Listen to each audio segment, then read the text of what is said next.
రాగి జావా మన ఇంట్లోనే ఉండే సూపర్ ఫుడ్. పాత రోజుల్లో భారతీయులందరూ రాగి జావను రెగ్యులర్ తీసుకొని చాలా ఆరోగ్యంగా ఉండేవాళ్ళు.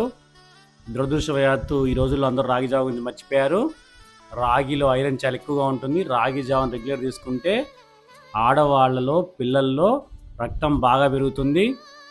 రాగిలో కాల్షియం చాలా ఎక్కువ ఉంటుంది. ఎదిగే పిల్లలకి కాల్షియం చాలా అవసరం. పిల్లలకి కాదు, కొద్దిగా ఓల్డ్ వాళ్ళకి కూడా బోన్ స్ట్రాంగ్గా ఉండాలంటే కాల్షియం చాలా అవసరం. రాగిలో ఫైబర్ ఎక్కువగా ఉంటుంది. రాగి జావ తీసుకోవటం వల్ల కడుపు నిండిపోయి ఆకలి తగ్గి బరువు తగ్గాలనుకున్న వాళ్ళకి కూడా ఇది బెస్ట్ ఫుడ్. రాగి జావను తయారు చేసుకోవడం చాలా ఈజీ.